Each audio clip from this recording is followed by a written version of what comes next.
Hola, mi nombre es Cristina Isabel Quintero Leija.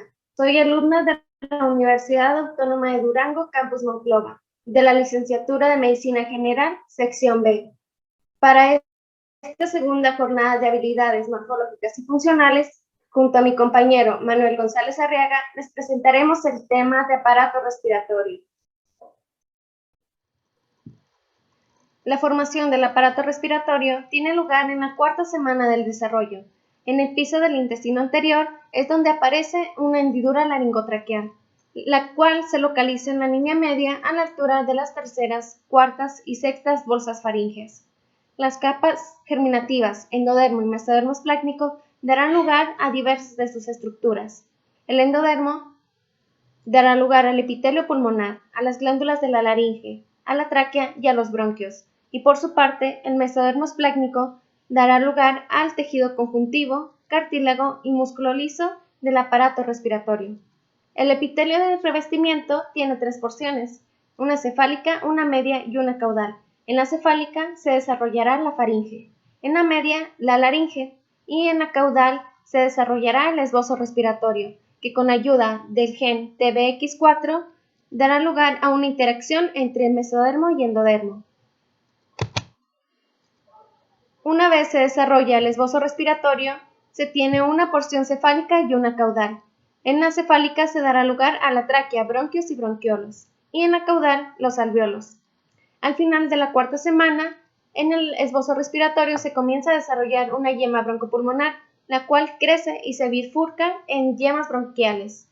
Para la quinta semana, estas yemas bronquiales sufren un alargamiento, las cuales darán lugar al primordio de los bronquios primarios. Para la sexta semana se desarrollan los bronquios secundarios, que se desarrollan en derecho e izquierdo. El derecho en superior e inferior y el izquierdo únicamente tiene dos. Para la séptima semana, los bronquios secundarios se ramifican, originando así a los bronquios terciarios o también conocidos como segmentarios. En el lado derecho 10 ramificaciones y en el lado izquierdo de 8 a 9 ramificaciones se están desarrollando. El desarrollo de los pulmones comienza a partir de la cuarta semana con el esbozo respiratorio. Su morfología está asociada a genes del factor de crecimiento transformante. Y para la semana 24 se desarrollan aproximadamente 17 generaciones de ramas bronquiales y bronquiolos respiratorios. El desarrollo broncopulmonar tiene lugar incluso después del nacimiento. Esto puede llegarse hasta los 8 o 10 años de edad. La maduración pulmonar se lleva a cabo en 4 etapas: pseudoglandular, canalicular, sacular y alveolar. En la pseudoglandular se lleva a cabo de las 5 a las 16 semanas. Aquí es una etapa incompatible con la vida. La canalicular se lleva a cabo de la 16ª a la 27ª semana de desarrollo. Aquí hay un crecimiento importante donde los bronquios y bronquiolos terminales comienzan a vascularizarse, y para la semana 24 hay una producción importante de factor surfactante y también un desarrollo de los bronquiolos respiratorios. En la etapa sacular, que se lleva a cabo en la semana 26 a término, hay un adelgazamiento de epitelio en las cuales se comienzan a desarrollar diversas células. En este caso son los neumocitos tipo 1 y tipo 2. Los tipo 1 ayudan al desarrollo de la membrana alveolo-capilar y los tipo 2 ayudan al desarrollo de los cuerpos lamelares que van a producir el factor surfactante. Esto se lleva a cabo entre la semana 26 a la 28. Y finalmente tenemos a la etapa alveolar, que se comienza a desarrollar en la semana 32 y después del nacimiento. Aquí ya se tienen a los alvéolos definitivos, en los cuales van a estar tapizadas los neumocitos tipo 1 y tipo 2. Y para la semana 35 ya se tiene una producción de factor surfactante, que es óptimo para el desarrollo pulmonar.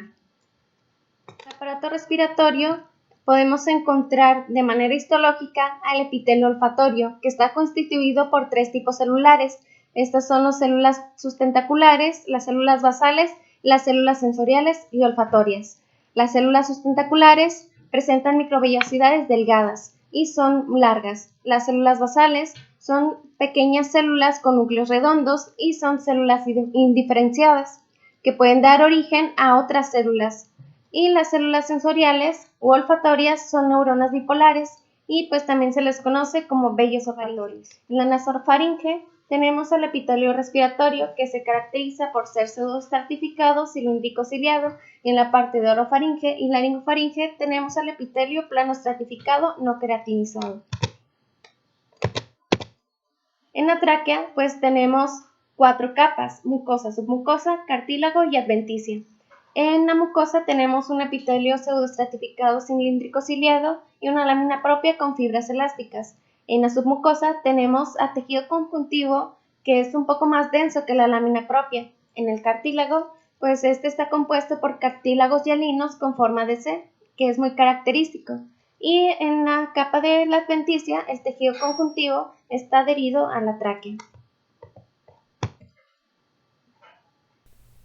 Anatomía del aparato respiratorio. Sabemos que los órganos vitales para la respiración son los pulmones. Estos están situados en las cavidades pulmonares derecha e izquierda, que son compartimentos bilaterales que, además de contener a estos, van a contener sus respectivas pleuras, ocupando así la mayor parte de la cavidad torácica. Los pulmones son los órganos vitales de la respiración y su función principal es oxigenar la sangre. Los pulmones sanos de un individuo se van a encontrar ligeros, blandos, elásticos y van a ocupar toda la cavidad pulmonar, separados por el mediastino, que es encargado de proteger al corazón y a su vez está protegido por el esternón.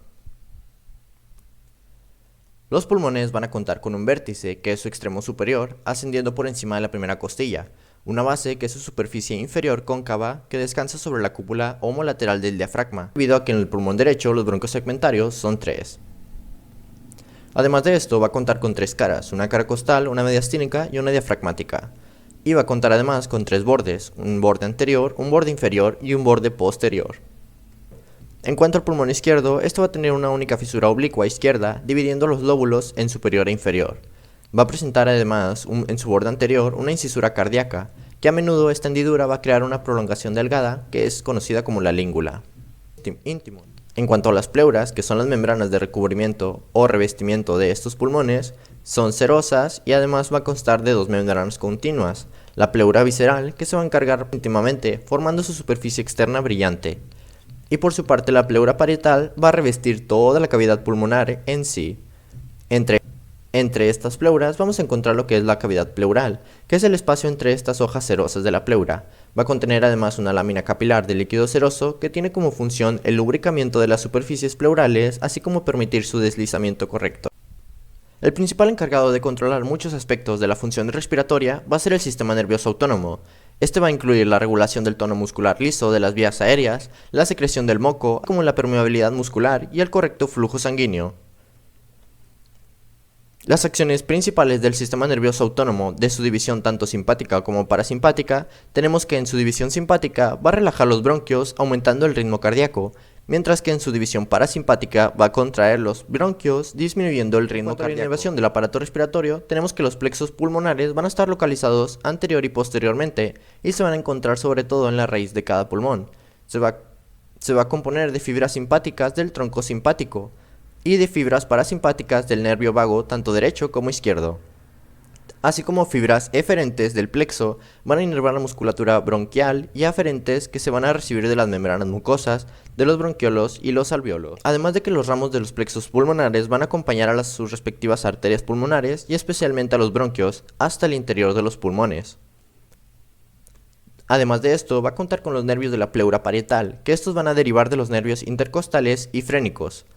La pleura costal y la porción periférica de la pleura diafragmática va a ser debida a los nervios intercostales, que van a transportar sensaciones de presión y de dolor, y en cuanto a su porción central de la pleura diafragmática y la pleura mediastínica, va a estar dada por los nervios frénicos. Bioquímica de la respiración.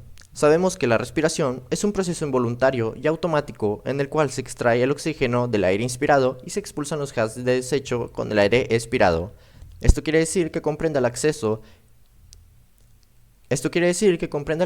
y a la captación del oxígeno a nuestras células, así como su utilización en procesos de oxidación y metabólicos, etc., y posteriormente su eliminación por medio del dióxido de carbono. En el organismo, la respiración va a constar de 3 etapas. La respiración externa, la cual es la introducción del aire a sus pulmones y difusión hacia los alvéolos. El transporte de oxígeno, que es desde los pulmones hasta las células, y el dióxido de carbono producido en estas en situación inversa. En cuanto a la respiración interna, esto va a ser la difusión de los gases en la célula y la oxidación de los metabolitos para formar H2O y dióxido de carbono. Los 3 procesos esenciales para la transferencia del oxígeno desde el aire del exterior a la sangre que fluye por los pulmones son la ventilación, la difusión y la perfusión, conociéndose como ventilación al proceso por el cual el aire entra y sale de los pulmones. La difusión es el movimiento espontáneo de los gases entre los alvéolos y la sangre de los capilares pulmonares sin intervención necesaria de energía o esfuerzo del organismo. Quiere decir que es un movimiento el cual no va a requerir de la energía molecular energética de nuestro cuerpo, que es el ATP. La perfusión, por su parte, es el proceso por el cual el sistema cardiovascular va a bombear la sangre hacia los pulmones. El punto importante o el punto clave de esto es que durante la respiración externa sucede algo conocido como la hematosis, que es el intercambio gaseoso entre los alvéolos y la sangre por medio de la difusión simple, que está basada en la diferencia de presiones. El oxígeno difunde desde el alvéolo hacia la sangre, mientras que el dióxido de carbono desde la sangre hasta el alvéolo. Y esa es la maqueta que realizamos para nuestra segunda jornada de habilidades morfológicas y funcionales. Esperemos haya sido de su agrado.